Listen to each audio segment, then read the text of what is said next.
You gotta love public ranges. Today we are reviewing actually a few things.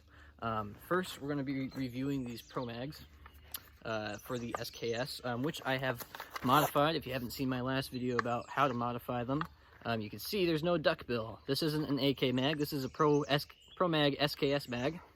So we're reviewing that today. We are going to also be reviewing a couple of accessories.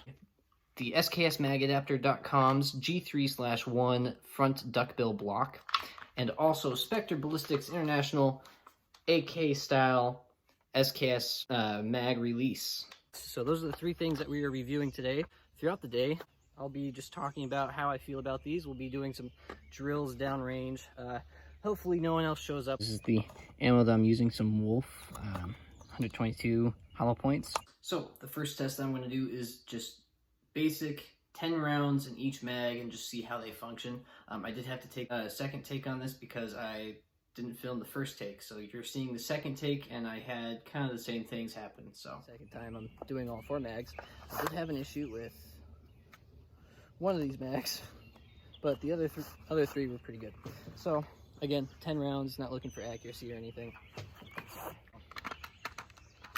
Look, just like an AK, locks in.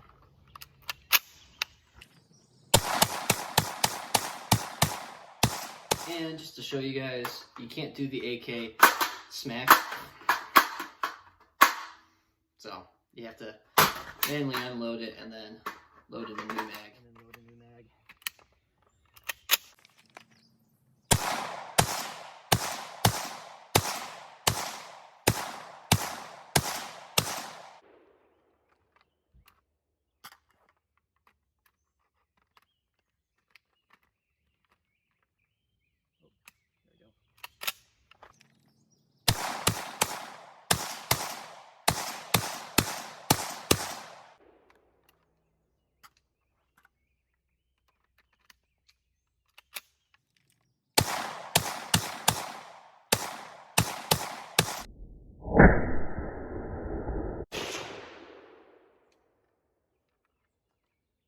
I think it's this mag.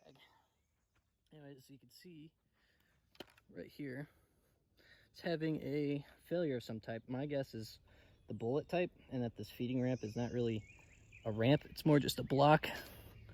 I don't know if you can see that there, but nothing little that can't do, can't fix. So now this next part, all I did was just take 5 shots at the 25 yard, the 50 yard, and then the 100 yard. Although this isn't really testing out the accessories themselves, I was kind of testing the magazines. I had issues with the 40 rounder, which I'll bring up in just a second, but the 30 rounder that was having issues with only a few rounds in it in that first clip didn't have any issues this time, so who knows.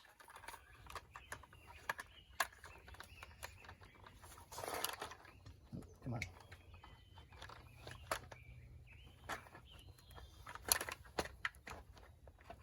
Is it that? You might not like that. Let's see. What's that? That's like weird.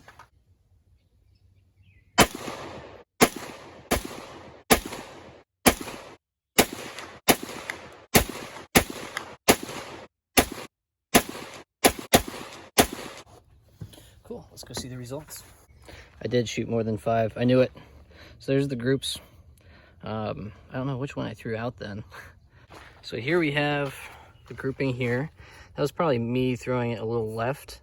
I was aiming right here with the notch at the 100, or I think it's the 100 meters mark.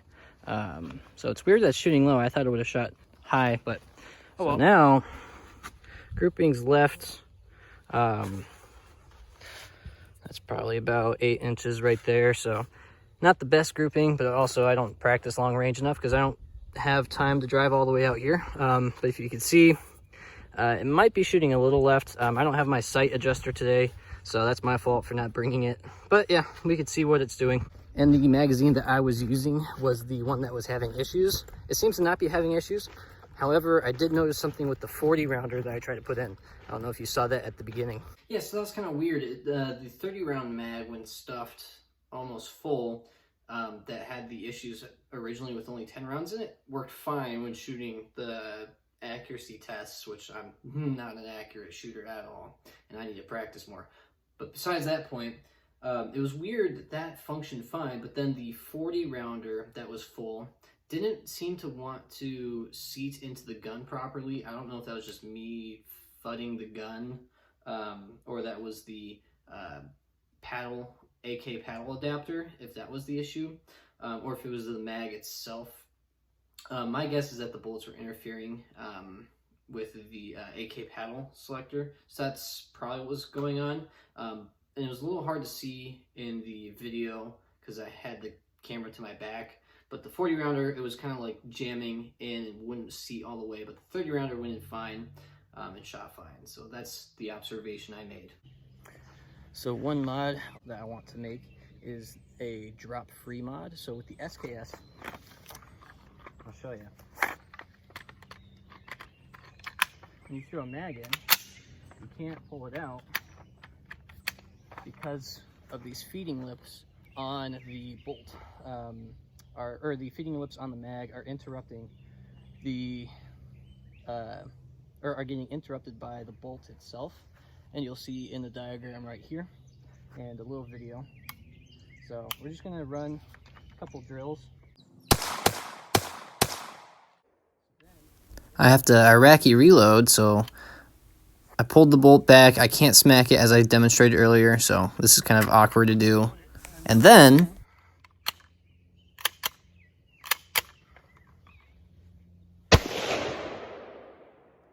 I'm having issues with the 40 rounder not wanting to load in.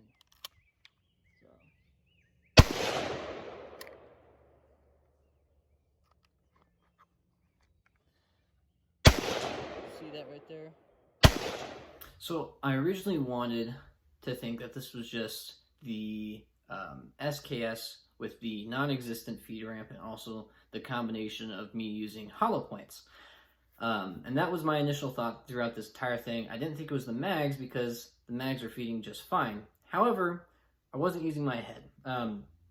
They're feeding fine, yeah, with limited rounds in them, but why would it be the gun and the ammo if they're feeding fine originally? So that led me to think of it's now the magazine's fault and not the gun or the ammo, was because of a Reddit user by the name of Kangs15, right here. He helped me out. He sent me an issue. He's having the same thing with his ProMags, and I believe also a Tapco mag. I'll have to double check. And here's the conversation. You can pause and read if you want. Very helpful. All you guys at the SKS sub were very helpful. So I want to thank you guys if you guys are watching. So it's the mag's fault. So let's just keep watching and seeing what happens. Let's see if I have that issue again.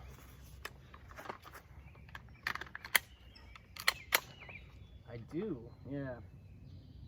So I don't think that's a magazine issue. I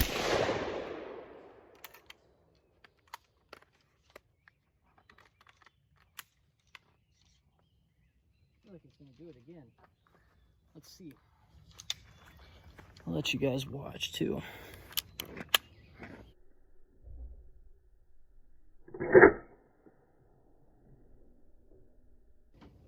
So yeah, let's try a different mag.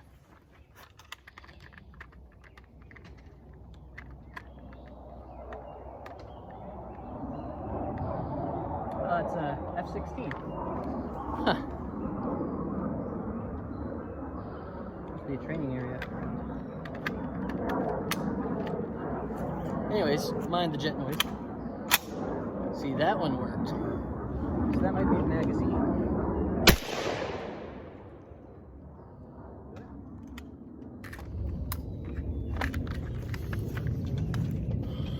Let's see, I don't know if that'll show it, but yeah. Interesting. Well, test continues.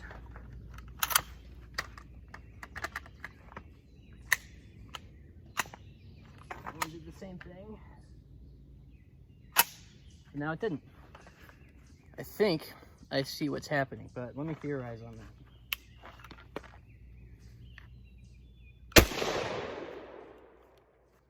Again. So, what's going wrong? I have a theory. So, with 10 rounds, these mags are fine. At least all but one. But when I go to load, a couple of things I have a theory about. One, these are too far forward, and they aren't getting down pressure right here to lift the bullet up enough so that it goes onto the feed ramp. Two, it seems like this feed ramp kind of sucks.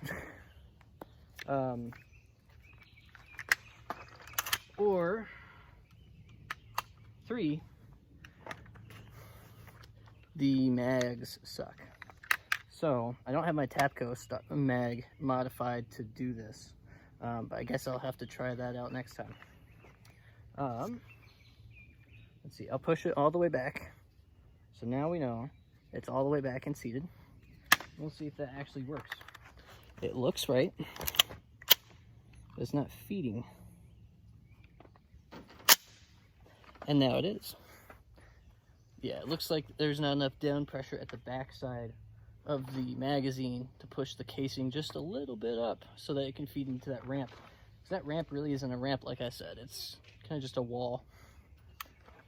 I don't know, maybe you SKS experts can tell me what's wrong. Because that's kind of a combination of both the mag and the feed ramp, in my opinion. I don't know if you guys can see that accurately, but you can see right here, maybe, that the feed ramp right here is not really angled at all. It's just kind of flat surface, so that might be causing the issues. Well, let's see what's happening. I got one more mag. We'll see if this one does anyone, because there's only, it seemed like both of those were doing it, or all three of those, the 30 rounder and the two 40 rounders, or actually the 30 rounder seemed fine. So we'll see with this last 30 rounder I have right here.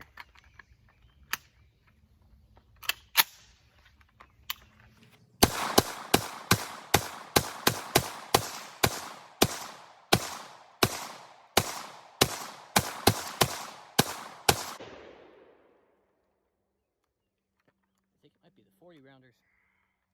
Let's try the rest of the other 30 rounder. There's only a few rounds left in it, so.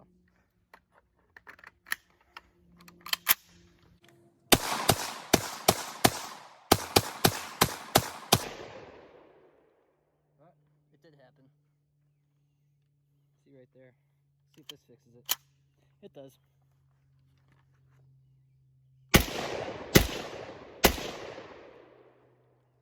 And empty. So what possibly could have gone wrong? Well, with the 10 rounds in each, they functioned fine except for that one 30 rounder, which was the one that functioned just fine at the end there. You can tell it's the one that I was questioning because it has a question mark right there. This one is mag 1 and 30 rounds. Label your mags, it helps. So, looking at now this dirt-filled ammo, hollow points probably aren't the go-to for this run. Probably Full Metal Jacket would be better. I didn't check the box to see what I was buying because it was cheap. It was 40 rounds or 40 cents per round. So I just bought it because I need, 7.62 by 39. It seems like with these 30 rounds, you can see it's not pushing up enough. This is kind of a similar situation that happened with my Type 14 Nambu, where Nambu is finicky because it has a feed ramp, but it's very steep. So your bullet has to be angled pretty high up like that. And I feel like the same thing is happening here because it's just not getting enough down pressure to lift it up enough so that it can fit into that feed ramp. The feed ramp on the SKS, I'll try to get a picture here in a little video. As you can see, it's not really a ramp like I've been saying. I don't know if you could have saw that in the other parts of the video. but it's more just kind of a wall and then a slight little edge. I don't know if that's just early designs of SKSs, or this is the only SKS I've ever handled. So final thoughts. First up, we're going to take a look and do my final thoughts on the ProMags. Let's do some quick pros and cons. Pros, these are easy to modify to fit that G3/1 adapter. Also, the plastic is very solid on this. It feels like an actual quality magazine. Yeah, that's pretty much it for the pros. Cons. Reliability issues. The price, I don't think, outweighs the reliability issues it has. The plastic is good, sure. It's just like an AK where you can take it down. But that's kind of my issue, is the reliability, because this is supposed to be a fun range toy. I'm not supposed to be fiddling with it all the time. I guess another pro could be that this can fit in 5.56 or AK style pouches, as you saw in the video, so that's pretty cool. So final thoughts on the ProMag. Is it worth it to get it? There's a lot of fitment that you have to do with this. It's a bit annoying, but it seems like the 30 rounders are pretty solid. The issues, even though they're super drippy on the SKS, you probably only get like 20 to 30 rounds stacked in them before they have reliability issues. But the weird thing is that the 30 rounders seem to have reliability issues when it's less than 10 rounds, but the 40 rounders don't have that issue. But the 30 rounders don't have reliability issues when it's more than 10 rounds. And the 40 rounders, they have reliability issues when it's above like 10, 20 rounds, which is so weird. So take that as you will. Next, final thoughts on the SBI 22 or the Spectre Ballistic AK paddle release. Well, pros, cheap, made out of aluminum. It actually functions quite well. Pro, the cost was $40 in American. They shipped internationally because they're a Canadian company, so that's pretty okay. It's made well, easy to install. They have a great video on it that takes like 3 minutes just to install it, unless you have a Norinco gun like me, where all the pins are like pseudo welded shut, so you have to get like a really big hammer and, you know.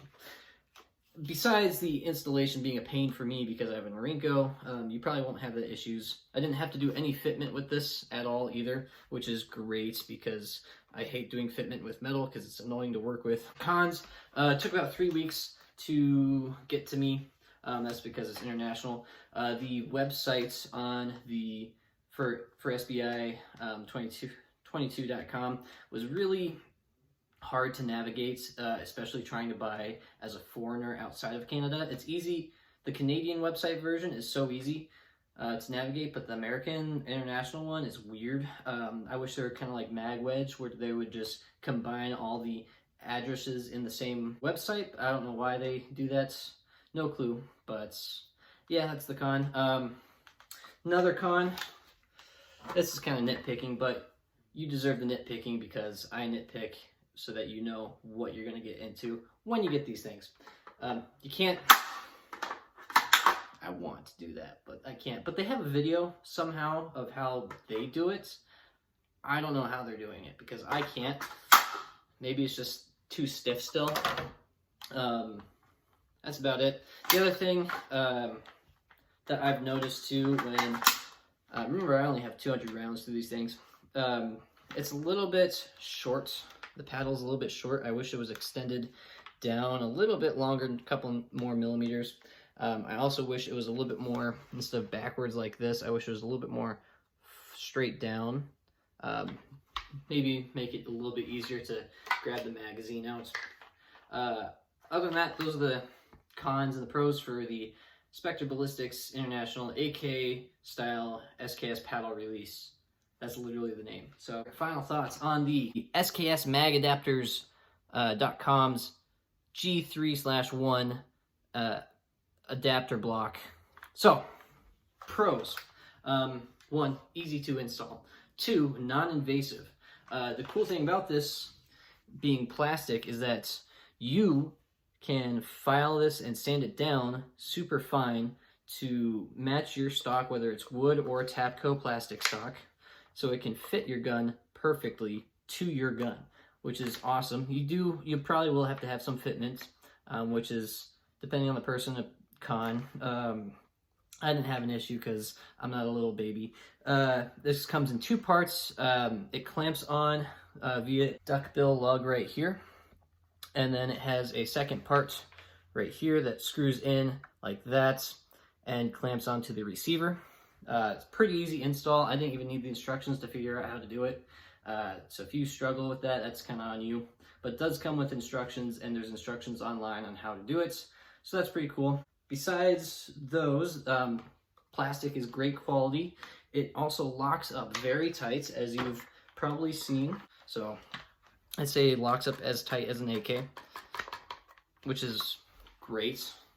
The adapter or the modification for the ProMags are really easy to do. It takes about 5 minutes, depending on how good your Dremel is and how good you are at using your head and your hands. So that's also a plus.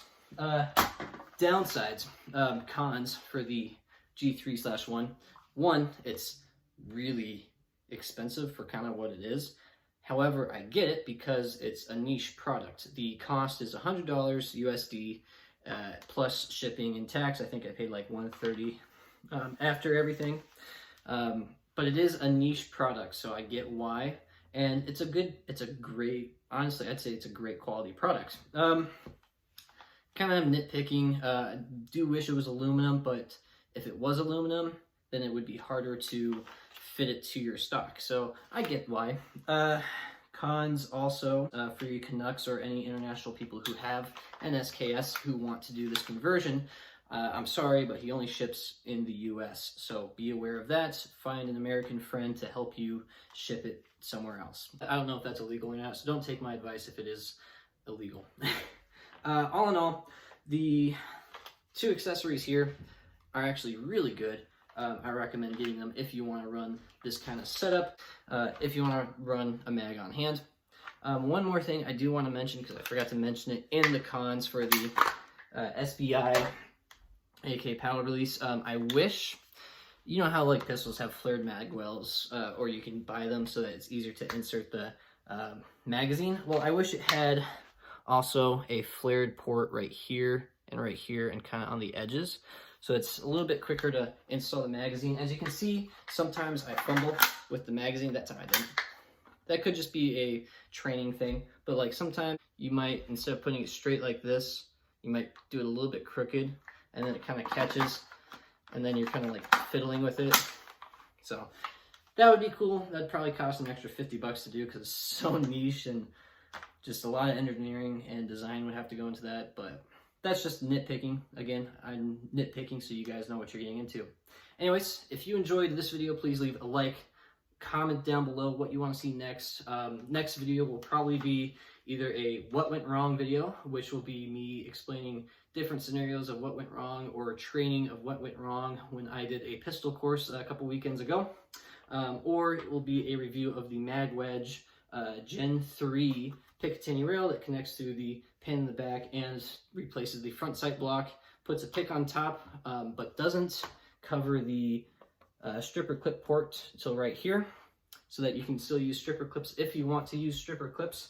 And then I will also be getting a primary arm scope on top. After that, this gun will almost be ready to go, and that will be really fun, and I'll do an in-depth video on all these specs and kit out for this gun. Anyways, have a great day. Make sure you drink a lot of water, especially with the sun coming out and burning us alive, especially us white people who are Irish descendant and like to get skin cancer. See ya.